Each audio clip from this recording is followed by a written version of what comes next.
Hello, everybody, and welcome back to another episode of NRL Nostradamus. Dicko, we are previewing the Titans, the Storm, and the Manly Sea Eagles. Season is not far away, mate. Yeah, 39 days, mate. I literally read that today. Looking forward to today's episode. Three teams that should be there or thereabouts, I reckon. So, yeah, looking forward to it. Yeah, first trials in less than 2 weeks. So these previews will be all important for those wanting a sneak peek at their team for the upcoming season, who they've signed, who they've lost, which players to watch, and more importantly, Dicko, where do we think they're going to finish? It's always a interesting conversation. We are quite brutal, or at least I am sometimes. Just tune into last week's episode, I think. All right, the Gold Coast Titans. But before we do, Dicko, let's give a shout out to Grip Socks. Step into excellence with every stride from the heart of Australia to your feet. They have you covered. That's GRIPZSOCKS. Use our code NOSTRA20 at checkout to get a whopping discount. Now, Dicko, the Gold Coast Titans, Des Hasler in his second season, they have a lot of strengths. They've probably underachieved with the caliber of some of their players, but they've certainly got a few weaknesses as well. None other than your favourite downhill skier, David Fafita. Yes, one of the perennial underachievers, I think. But no, I feel like they're improved from last season on paper. They addressed some issues, I reckon. I reckon they've got.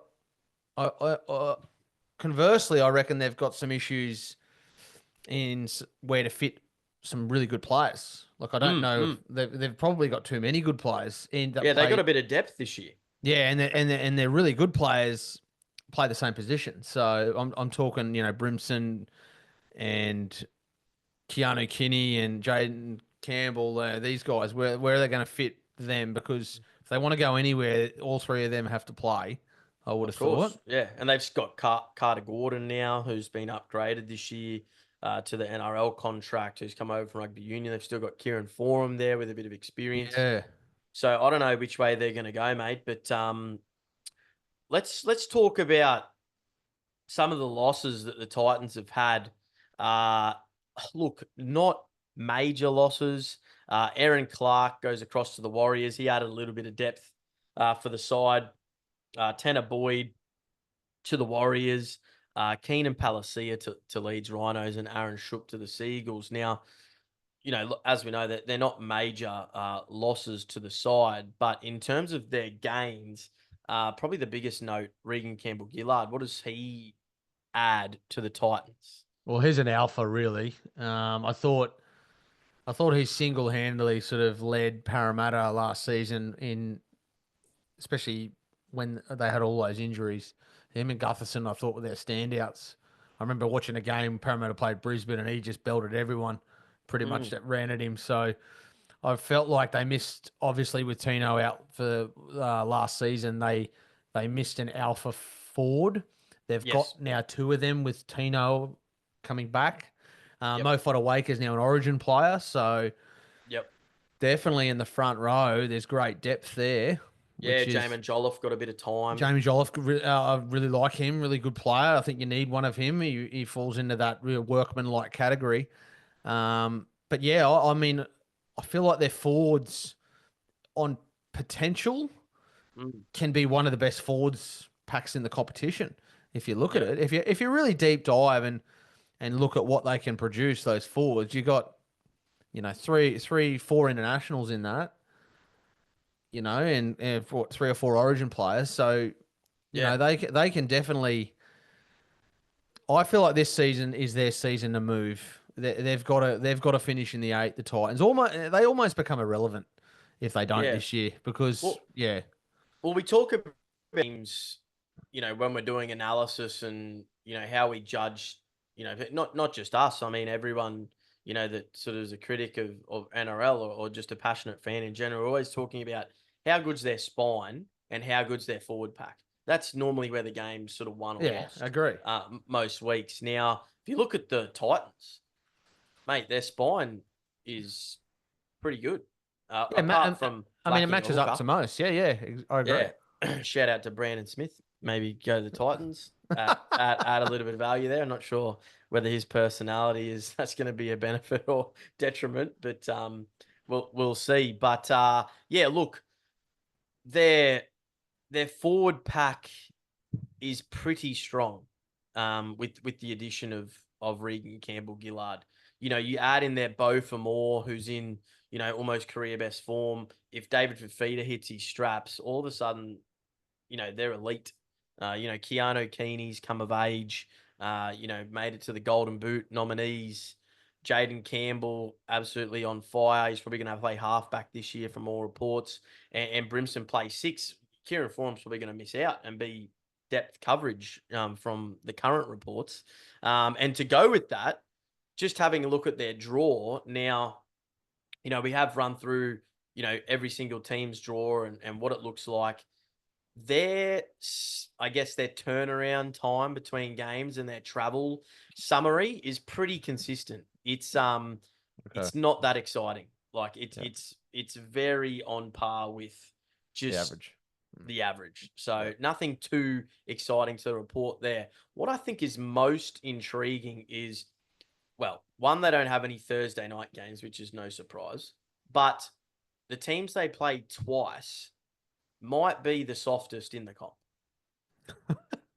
They play, apart from the Broncos in a derby and obviously the Cowboys in a derby, Yeah. the hardest team they play is the Bulldogs. Now, we know the Bulldogs are a good outfit. They've got a pretty soft draw too. Mm-hmm. But outside that, mate, they play the Tigers twice, the Knights twice, the Dolphins twice, and the Warriors twice. Mm. Now, oof, talk about soft as butter. That's pretty close. That's almost melted butter, Dicko. Yeah. Yeah, well, I mean, when you say that, I mean they should be taking care of more than 50% of those games for sure with the squad that we're looking at while we're talking about them, right? Mm, I mean, if I'm critical at all of their current sort of squad makeup, yep, you look at most of the great teams or the teams that will be pushing, they've got strike in the centers. yep, You think of Stephen Crichton. You think of Tony Staggs for the Broncos. yes, Um, Penrith have got Isaac Tungo. They've got some real strike and some power. Whereas the Gold Coast centers are good workman-like centers. They're not. Even though Phil Sammy's played Origin, mm, they're not. I'm not. They're not damaging. yep, You're not going to throw them the ball and they're going to make something happen out of nothing. And I feel like yep, the better teams, the teams that are going to challenge for the premiership, need a couple of those guys in the centers that are going to make something out of nothing, that are going to brush off a defender. Um, but whereas the Titans, I just don't feel like have that. So that to me is a bit of a weakness. I'd like to see them, mm, and I feel like they can address that issue by just a simple selection yep. and move AJ to center, damaging ball To center. runner, Mm. almost as big as a block forward. Who would you replace in that situation? Well, Because I it's play Jay. almost like they. I feel like the Titans have been a bunch of individuals Mm, rather than a collective team, just waiting for that little bit of individual brilliance and relying on the likes of, Tino in the past or David Fee to give the ball and see what he does. yeah. Um, Brian Kelly, like you alluded to, their centers, like it's not like a drawn pass type player that's going to attract defenders like Stephen Crichton. You don't know what he's going to do. Mm, It's same with Philip Sami, same with Jojo Fafita. These players, their outside backs, don't have variation to their game, mm, whereas AJ Brimson does. yeah. Imaging ball runner, but can pass the ball, can kick. He's got the sidestep. He's got everything. Well, he can Um, pick the ball up and make something happen. Is what I'm sort of looking at and alluding to, a bit of X factor, mm, something a little different. So I would like to see him in the centers, whether it's for Kelly or Sami. You can take your pick. I'd probably keep Sami purely because he's just got a bit more experience, and that allows you then to move Campbell into six, and yep, then you can play Brimson, and you can have Keeney, Campbell, and Brimson on the field at the same time. You can either yep, put Brimson on the same side of the field as Fafita, who doesn't have the greatest offload, I must admit, Fafita. Mm. or you can put him on the opposite side where you've then got two damaging runners in Fafita and Brimson on either side of the field. So it gives you a couple more options, which is what I'm sure they're doing down at Titans headquarters. They're trialing some different positions. But as I Mm. said earlier, I feel like the three of them, Keeney, Campbell, and Brimson, I really feel like they're the key to their season, because I think the forwards are going to match it with any team in the Yeah. comp. Yeah. And it's just going to come down to whether those three can conjure enough points to win games. Yeah, and they've always been a pretty strong attacking side in the past, but I mean their scores, like win or Oh, lose, 42 to well, yeah, 34, the this sort of defense at times garbage. is abysmal. Yeah. And they could be up 24-6 at half time. If that's Penrith, they're never losing that. But No, if no, that's no. the Titans, you're They're like, losing, yeah, losing oh, 40-26. yeah, I don't know what's going to happen here. Yeah. I think it was even Magic Round last year. The Titans played the Knights, and the Knights are up, 24-0 at halftime or something. Yeah. Sorry, the Titans were up 24-0 at halftime. I think the Knights came back on one. And got So, to uh, yeah, they're just anyway. Let's see, because licorice all Desi sorts. Desi Hasler's been brought to the club to give him a bit of more of a hard edge. So hopefully, after the first season, adapting to his systems, we did see some better performances towards the back end of the year, Mm. but really inconsistent. Who do you think are like the key players that are going to make the difference? That not necessarily haven't done well in the past, but who needs to step up this year? Well, I mean, I'm actually going to go away from what I've sort of said the Mm, last sort of few weeks. It's very easy to drop the 6, 7, the 1, and the 9, right? mm, And it's mm, and it's going to be really easy for me to sit here and say Dave Fafita on the money that he's on needs to lift, but mm. I don't think he necessarily needs to lift because he carries the Titans when he plays. But I'm going to see. I think we're going to see a massive season from Tino. I really am, Yep. and he's a guy that I firstly as a fan love watching, absolutely, and I hope he has a great season. And I feel like he could take the club to the next level. He's got that in him. Yep. It would have Yeah, there's not hurt. many players that can Oh, offer that. well, that's right. It would have hurt him last season sitting on the sideline. So he's one to watch for me. I don't expect miracles initially, but I think when he gets in his groove. But I've also got to watch on Alofi Khan Pereira because Mm. I reckon he is I don't even know whether you can call him a smoky, but now correct me if I'm wrong. He's a Queenslander, isn't he? He's a Queenslander. He I, got Golden Boot last year, or top try scorer. I reckon there's a sneaky chance that you may see him on the wing in an Origin game this season, this coming season. So Mm. he's definitely Big call. he's a finisher. Yes, So I got a big watch on him.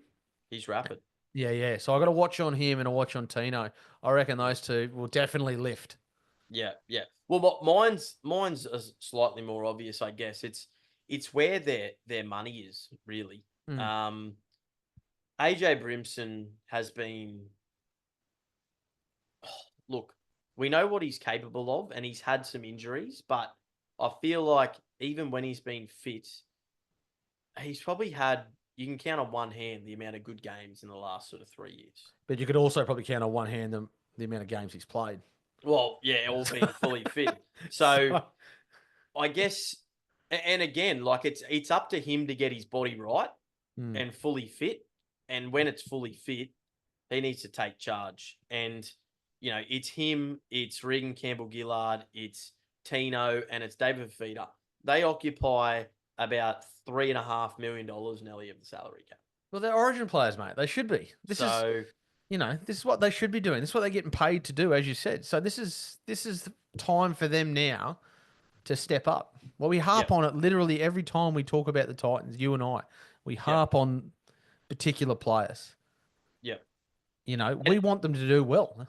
And I think there's a smoky for Carter Gordon sneaking into this starting side. As the season goes on, I can see Brimson shifting to that centre role, Carter Gordon joining the halves, or potentially Carter Gordon going to centre Center, yep. and Yep. Brimson and Campbell keeping that Yeah. spot. But I think he will be integral because he has a little bit of X factor from what I've seen. And apparently he took to rugby league like a duck to water in Mm. Q Cup last season. So, Killing the fitness tests in yeah, pre-season, yeah, an elite player. absolutely crushing it. Now, I guess what the fans are all looking for is where do we think are they going to finish? Where are they going to finish? Oh, again, you're putting me on the spot here. I keep saying I haven't had a good look yet. I, do you know what? I have about 4 teams on the same amount of points for eighth spot, Hey, all right. So it's going to come down to separated by point point difference. differential. Yeah, Yeah, wow. and the Uh, Titans are one of them. look, I kind of tend to agree with you, mate. I've got them. It's a bit of a broad layout, I guess. I've got anywhere from 7th to 12th. So You may as well said 1 to 18. yeah, yeah. Look, if they dish up their best, that they should make the eight. Like if they stay injury free, Yeah, if they yep. play their best footy, if they fix up a little bit of defense, they should make the eight. They got enough X factor there to put points on. It's all just going to come down to are they fit? How do their systems work defensively? Do they have enough variance in attack, like you alluded to? And if that all comes to play, they should be in the top eight. But there's always promise the world, deliver the Atlas Titans in previous years, and they could finish as low as 12th if they don't, I guess, address some of the issues or they have some poor run with injuries. I can definitely see that happen. Well, yeah, my parting word for them is I feel like this season, more than others, they've got a little bit, as you said, more depth than what they had. Mm, So if they do get some injuries, I feel like this season they're well equipped to handle them, mm. which will then 1 to keep them in 13, good stead. or even 1 to 17, I think they've got one of the strongest squads in the comp. Well, I've got a predicted team up here, and their interchanges: Jaden Campbell, Jamin Jolliffe, Regan Campbell-Gillard, and Cleese Haas. Now, if that's not Jeez. one of the benches, one of the best benches in the comp, I'm not here. Yeah, well, All right. So yep. as I said, they've got plenty of depth to cover if they get injuries. So really, there's no excuse. Like, oh, come No. on. The NRL needs the Gold Coast to do well. It's as simple as that. We need the Gold Coast to do well. And I feel like teams, and this is a shout out to all the clubs out there. So I hope there's some general managers and coaches listening to this podcast. But there Just needs give to us a be buzz. no excuses. Just stop coming up with excuses. Fix the areas that you're rubbish in, Yeah. and let's have a close season. Let's not make it. And I'm a Penrith fan. Let's not make it a 2-horse predictable sort of race like it has been for the last Yeah, for God's whatever sake. number of Can we years. can someone knock the Panthers off? I'm sick of it. I'm sick of having to sit here and look at Dizz's face every time Penrith win. Dear. All right, now we're moving on to Manly, but before we do, shout out to Create. I've decided to wear the cap tonight, Dicko. I've decided to Looks to good, mate. hide the Shirley Goldilocks. And look, if anyone's in need of any sort of apparel or merchandise for their sporting club or for your business, give them a call. Their website, cr8.sydney. Let them know we put you in touch with them. They'll look after you. They have everything under the sun from key rings to stubby coolers to hoodies to pens. You name it, they've got it. CR8. It is. They're based in Alexandria in Sydney. They can look after you Australia wide. Get in touch with them. Let them know who you are, where you heard us from, and they'll look after you. Now, Dicko, the Mm, Manly Seagulls. I'm mm. I'm really excited about this preview. I'm very bullish about the Manly Seagulls. Now you've got me intrigued because I don't know. I've got the fence. I'm a bit like Anthony Seibold's garage door. I'm not sure. Yeah, well, I don't think he's sure either. Look, I'm probably going to sound like a bit of a broken record here, and I don't know if we need to really go through their strengths as such. It's pretty obvious, but it's their attack, it's the DCEs, the turbos. Same as the Titans, though. Their defense is pretty average, and they have these massive score lines of like 46-18, and Mm. I think they played the Tigers and lost 32-34 or something like that. Albeit they had a couple of players sent off, but they've got strike and they've got arguably the best players in some key positions, in DCE and Turbo. They've got their first 5 games of the season at home, They should be 5-0. and quite frankly, their draw's light. Their draw is light on. Apart Okay. from playing the Storm and the Sharks twice, they play the Eels twice. They play the Tigers twice. Cowboys, Dragons, Raiders, Warriors Okay. twice. Distance traveled pretty average. Nothing too much to report there in terms of turnarounds. Look, they've got 3 more 7-day turnarounds than the average, but they've got an extra 5-day turnaround. Yep. But I think DCE's not playing Origin this year. I've heard rumours that he might hang up the boots this year and hand the baton over. I have heard some rumblings around that. And Turbo will play Origin, but outside of that, maybe Gerbo might get another crack. But He's the captain, mate. look, if I'm Laurie Daly, I'm not picking Gerbo. I don't care what anyone says. But look, He's the best, I he's hope the as a best 13 in New Queenslander, South Wales, mate. I hope as a Queenslander they pick him. But yeah, Best I'm gonna 13, I'm best gonna ignore 13 in that New South comment. Wales, right there. Jesus. He's written off the Golden Boot winner, Isaiah. It makes me feel sick. But yeah, look, mate, their attack when it's on is probably one of the best attacks of the comp. Where do you see Manly? What's your thoughts on Manly? I know you're looking at me like I don't know where to go with this. I just don't. They're just a hard team to get a gauge on. Okay, where's the concern? Where's the concern for you? The concern is injury. An injury to one player. Yeah. They lose him. Fair. They lose him. They will not compete for the comp.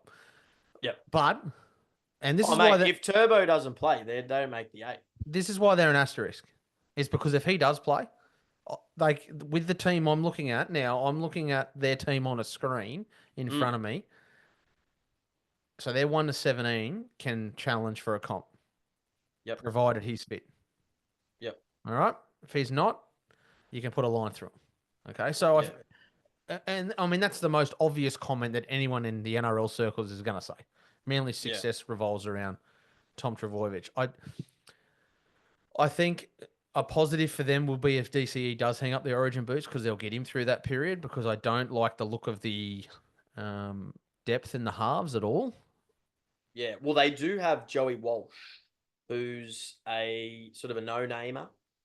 He's come from rugby union, but he's only, in his, late teens, early 20s, and he's been touted to take over from DCE when he retires, and there's big raps on him. But you're right, if DCE goes down injured or plays Origin and he has to slot in now, he's probably not ready. No, he's probably not ready. So they've got plenty of strike. And then their back line will stack up well to any back line in the competition. And they've got Jazz Tavanga to add depth to the bench this year in multiple positions. They got Siwa Takeaho. Yeah, Ethan Bullymore, Lehigh Hopewade. I mean, they're all on the bench or in the squad as well. I think Gordon Cham Kum Tong, he played a few games, didn't he, last season? Yep. And they haven't lost anyone notable. I mean, Aaron Woods, Brad Parker retired. They're past their use-by date. Ben Condon, unfortunately he's had an injury and hasn't gone over to the UK and I think signed for, somewhere on the Gold Coast. Bailey Hodgson, was sort of not up to scratch. Carl Lawton, he was okay, but, nothing crazy. Jamie Humphries is a big loss for them, I think, because he adds a bit of depth to that half position. He's off to the Bunnies. And Jackson Paulo, well, he hardly played at all. So they haven't really lost much. I reckon if you get some career years out of some guys, like if Olakawatu continues at the level he played at last season, you get a consistent season out of Trbojevic, both or three Trbojevic boys. DCE, Luke Brooks has a good season. Yeah. Kohler and Garrick are solid in the centers. I feel like they could be there or thereabouts. So I mean, fully fit, they should be playing a prelim final. I think personally, but yeah, it just comes down to if anything.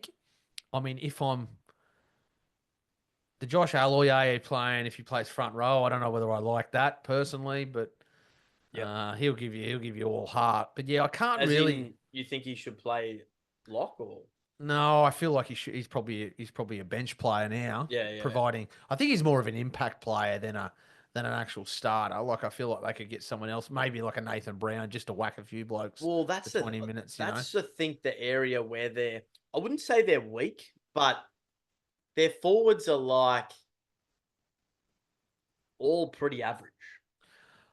Like Oh, no one's going to get you 200 meters. yeah, so I think that's probably a little harsh, the average, but yeah, I get where you're coming from. Definitely. I don't know whether I would say that they're high intensity players rather than Mm, actual, you're going to get a consistent, as you said, 200 meters, like a Payne Haas, for yeah, instance. because they These got got, what Tanella Paseka, they've got yeah, Tofoa Sipley, Josh yeah. Alaye, Siwa Takeaho.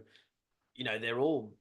Like Alloy A and They got Cheekam. Oh, geez, I hope he doesn't start. Jeez. well, Far out. Alloy A and Brown are going to play 25 minutes, whack a few blokes, and then be bugging and need a Yeah. rest. So that's what I'm saying. Nathan Brown, honestly, was one of their better players I last thought he year. was excellent. Provided some awesome impact off the bench. Yeah, I thought he was excellent. I hope they keep him there. I think he's deserving of a starting spot, but I think he has better uh, output through his impact off the bench for the team. But yeah, look, it's really going to be interesting where they are. So, do you have them? Obviously, you've got them in your top 8, top 4, or bottom half of the top 8. Oh, you are If killing me. Turbo's fit. If Turbo's fit, they make the top 4. Ooh, yeah, that's all we want to see. Hello. So we're gonna base our predictions when we do our ladders with fully fit squads. And Manly's in your top 4. I Manly's like in the it. top 4. Yeah. I like it. I like it. I have them in the top 8. I've got them from 5 to 8, but bullishness, if they are fit, like what you said, they can challenge for the title. They can be in a prelim final. Easy, mate. Easy Yeah. if they're fully fit. They got Yeah. enough strike in that team that'll put fear into any team in the comp. Yeah. Yeah. No, totally agree. Manly fans, get excited. I think you're in for a big season. Get excited. All right. Now, the Melbourne Storm. Obviously, they lost to the mighty Panthers last year. Best side in the comp, I think, by far, to be honest. I think Penrith just sort of, with a better team on the day, maybe a bit of rub of the green. Look, they've got a tough draw. Oh, so they should. They finished first. Tough draw. Distance travelled very similar. They got 50-50 with sort of interstate. Obviously, they're in Melbourne, so they're either at home or away. Simple as that. They don't have any international sort of games this year in Fiji or over in New Zealand. They're not going to New Zealand at all. They're not going to New Zealand. No. So they must. They must play the Warriors at home. They only play them once. They do have. That'd be on Anzac Day, I think. Yeah, and they've got 2 5-day turnarounds as opposed to the NRL average of 1. But mate, listen to the teams; they play twice, and it's really kind of interesting here. And I don't know whether this has got to do with TV ratings or whatever. Let's actually, before we tell you about who they play twice, the game time summary. So home fixtures, they play 2 Thursday nights, but away they play 4 Thursday nights. At home, they play 4 Friday night games. Away, 1. At home on a Saturday, they play 1. Away, they play 6. And then on Sunday, they play 5. And away, they play 1. So they're like, obviously, their home slots are Friday and Sunday. I dare say that's got something to do with AFL. But away times, like it's Thursday and Saturday, is 10 out of the 12 games are on Thursday and Saturday. Jeez. 2 games on Friday and Sunday for the whole season. And then at home, only 3 games Thursday and Saturday and 9 on Friday and Sunday. So I don't know. I don't know whether that's to do with AFL ratings, whatever. But look, teams they play twice. The Eels, don't worry about them. The Roosters, probably don't worry about them Yeah, either. definitely don't worry about them. The Rabbitohs, yeah, who knows? I don't know. They're a bit of a how you going team for me at the moment. We But haven't got them yet. Sharks twice, Broncos twice, Cowboys twice, Manly twice, Penrith twice. Yeah, it's tough. It's a tough draw. That is So tough. I'm keen to hear what you think about the Storm. Everyone is very, very bullish about the Storm, and rightly so. I'm not. You're not. I'm not. They have the best spine in the comp. Mate, they got the best spine by the length of the Flemington straight in the comp. Let's see. Let's see what unfolds this season. I'm not as bullish as everyone thinks. No. Weaknesses. Do they have any weaknesses? I mean, of course they have weaknesses. I mean, every team's got weaknesses. Where do you think it is? I'm a Broncos supporter, mate, so I've got no idea what their weaknesses are because we keep getting flogged by them. Their weaknesses. Oh, I mean, I'm looking at their team right now, and this is what they've come up with for a predicted Yeah, 7 read it out. Read it out. This is their bench, mate. Tyron Wishart, Tui Kamakamika, Nelson Asafa Solomona, and Christian Welsh. Yeah, it's not bad. Plenty of strike on that bench, I would have thought. And you add in Stefano Utaikamanu, who I mean, I must admit, I've said this to you in private, not on podcast, but I think it's slightly overrated for what he's produced. But I'm sure Craig Bellamy will get absolute, huge minutes and game time and talent out of him. Yeah. Their 1-13 is as good as you're going to see this season. Yeah. 17 by the sounds of it. I have them. I mean, they're easily on paper, and from last season, they're easily the premiership favourite, easily. And that's no disrespect for Penrith. Penrith have lost a couple of players, but I feel like the Melbourne are the premier. I feel like if they don't win a comp this season, it's a massive, massive fail. Well, not in strife, but no, it's a massive fail. I mean, if anything, a weakness will be depth, but then I think we say that every year, and somehow Bellamy brings in players that half of us have never heard of, and they end up being world beaters. So that's true. That's true. Well, they've got the best spine in the comp, don't they? Pappenhausen, Jerome Hughes, Munster, Harry Grant. Well, on last year they had the best halfback in the competition. Last season easily. I mean, Munster's probably the best 5'8" when fit. Yep. Pappenhausen's got the potential to be one of the great fullbacks, and Harry Grant's the best number 9 by an absolute mile. So, yeah, you're right. I just don't see how they don't finish in the top 4. Well, Dicko, I'm going to go on a bit of a spiel here. Here we go. This is my thoughts on the Storm. Just take note, listeners. This is coming from a Panthers supporter. Is this wishful thinking or a strong analysis? We're about to find out come the end of the season. The Melbourne Storm, on paper, you're right, should win the premiership based on last season, how they performed. However, I feel as though, and yes, they have added Stefano Utaikamanu to the side and Moses Leo across from New Zealand Rugby, who's, from his highlight reel looks impressive and could arguably come in and do a job. And maybe Nick Meaney loses his spot because I think Jack Howarth was incredible last season. Absolutely. They need Stefano to step up. They've invested some time and energy into him. I feel like their forward pack isn't as strong as people think. Nelson Asafa Solomona has been battling fitness. Traditionally a good player in the past. Used to provide 60 minutes of quality footy. Now it's down to about 30. Christian Welsh getting old. Josh King in his prime. I got no knock against Josh King. Trent Lahiro in his prime. Eli Katoa in his prime. Sean Blaw, very weak defensively. We've seen it. We've highlighted a couple of reels. We've pointed out his laziness in defense. Cameron Munster, there is some stuff going on behind the scenes that I can't elaborate too much. His hips are clearly no good. This operation isn't necessarily going to be a success. And we could have already seen the best of Cameron Munster to the point where he may not get picked for Queensland this year, even if technically fully fit. I believe that Harry Grant will need to do too much work and he'll burn out almost unless Bellamy sort of rests him. They're fortunate to have Tyron Wishart there as backup. He's a gun, isn't he? Seriously. But I feel sorry for Tyron Wishart. And it's got to get to a point where he's going to be thinking, well, this is at least what I'd be thinking if I'm Tyron Wishart. And maybe I am a little bit selfish when it comes to career or my thoughts around where I think Tyron should be. But I don't think he deserves to be a 14 at the Storm.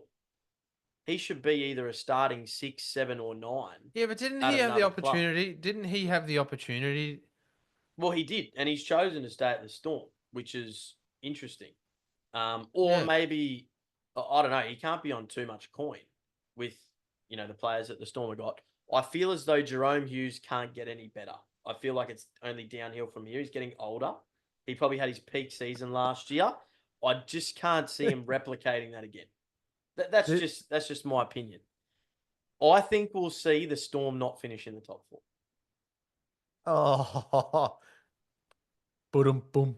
That's just jeez. Oh, I don't know. What world are you living in? Because I don't want to go there. That is the thoughts. Look, everyone's Wow. He hasn't lost a round 1 game for what, 20 plus years? Craig Bellamy, I'm pretty sure he's playing the Eels.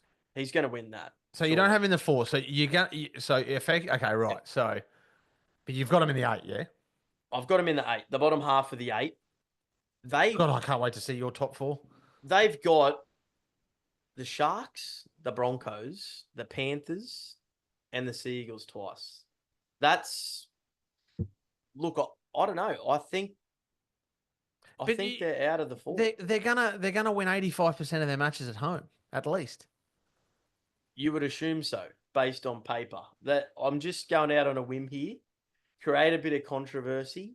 I feel like there's plenty created. I'm telling you with that statement. I feel like the Storm are long overdue for a collapse, and I feel like this is the year that they will promise the world and deliver an Atlas. This is the year for the Storm to do that. I mean, it'd be funny if you're right, but I just can't. I can't see it happening. They're just too well coached, too well prepared. The game plan is just every player buys into it. I understand your points on some players. I definitely understand your points on maybe. Yeah, they're well drilled. They're well drilled. Yeah, maybe it is Jerome Hughes' ceiling last year. I mean, it was the best halfback in the competition. Maybe Nelson can't give you any more than 30 minutes, but I still feel like they've got enough talent in the team to finish in the 4, which is why, don't allude now, but which is why I'm interested to see who your 4 is. Yeah, well, they basically got an early bye in round 2. And they've got the buys in 2 of the Origin fixtures. Now, their run home. So if they're not sitting in the top 4 come Origin time, which they'll probably lose a couple of games during that period with notable absentees, more than likely. If they're not in the top 4 or like properly cemented in the top 4, their run home is concerning. They have the Sharks, Cowboys, the Knights, which is, a win. Manly, Roosters with Brandon Smith and Walker back by this stage, round 21. The Eels, pretty easy game. Then they have Broncos, Panthers, Bulldogs, Roosters again, Broncos. That's a tough finish. It is a tough finish. That's a tough 10 and 8 to 10 games before the end of the season. They'll be ready for the finals for sure. They play Penrith and the Broncos in those final 4 fixtures away. Yeah, but look, Suncorp Stadium to Melbourne's a home game anyway. In recent times, yes. But I'm bullish about the Broncos. They're going to be in the top 4. Well, you heard it here first. Diz says the Storm won't finish in the top 4. We'll see what happens. I don't know. Who's your ones to watch, mate? Who have you got to watch? Look, I think the ones to watch, Lazarus Vilipu. I think he was a breakout player for the team I like last the year. look of him. I Yeah. like him. Yep. I think he's dynamic. He reminds me a little bit like Moses Leota. Yep. I think he can sort of almost reach those heights if he sort of applies Yep. himself and works on his engine. I'm really excited to see how Stefano goes. I really think that we will see whether he is a really good footballer Mm. or not. Yep. Because him coming to the Storm is probably personally one of the best decisions he could have made, based on where he was at the career and where the Tigers were. He's in the best system.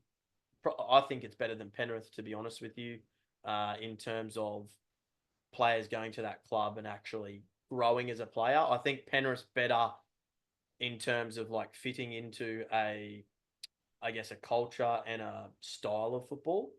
I don't think Melbourne necessarily have a style of football as such, like Penrith do. Mm. But I think they bring out the best in heaps of players. Like look at Sean Bloor, look at Eli Katoa. These players who are basically nobodies at previous clubs. Sean Bloor couldn't even make the 17 at the West Tigers. You know what I mean? Eli Katoa could barely make the starting lineup at the Warriors. Yeah. Now they're, unbelievable. So, yeah, he's a big one for me. And I think at some point we'll get to see this Moses Leo. And I think he will be unreal. And my bold prediction is that Nick Meaney drops out of the 17 at some point for him. Yeah, well, I can get behind that, absolutely. Yeah. Well, I mean, for me, my one to watch is Jack Howarth. I thought Yeah. I thought he was unbelievable second half of last season, and if so much so that if there was a state of origin game at the end of the season, he would have been one of my first picks for Queenslander? Queensland. Absolutely, Yeah. he would have been one of my first picked for Queensland because I thought he was brilliant. If I I thought, was to pick my Queensland team now, he'd be in it. yeah, centre. Yep, absolutely. Yep, I can get behind that. So I'm expecting really big things from him. He was a highly touted schoolboy. Yep. So yeah, I'm expecting him to go to the next level, and he should. I think he'll get a game for Queensland this year. When, I'm not sure, but I know Billy Slater loves the type of footballer that he is in Yep. terms of that, work hard guy. But Where yeah, do you think they'll finish? Do you think they'll finish top two? Melbourne. Yeah. No, top four. Top four. Top four. Yeah. Four. Top two. I'm very hard to tip top two, but yeah, top four. Very hard at top two. Yeah. Well, look, we are going to do our top 8 and summary of every team in a post. So keep your eyes peeled for that, and we'll compare how we go at the end of the season. Let's see. We'll do a Dizz and Dicko. My Storm prediction may be an absolute. Yeah. Look. Do you know what? I will judge your Storm prediction on where you put your Panthers prediction. Because I think you and me might have very different Panther predictions. Oh, look, I got Penrith. Yeah, they're. Don't say it. Don't say it. Don't say it. They're in the 8. They're in the 8. But there could be a few surprises. Yeah, good. We'll see. Thanks, Dicko, mate. Thanks, mate. Thanks, everyone, for tuning in. We'll see you all next week where we preview the Knights, the Cowboys, and the Parramatta Eels. Looking forward to it.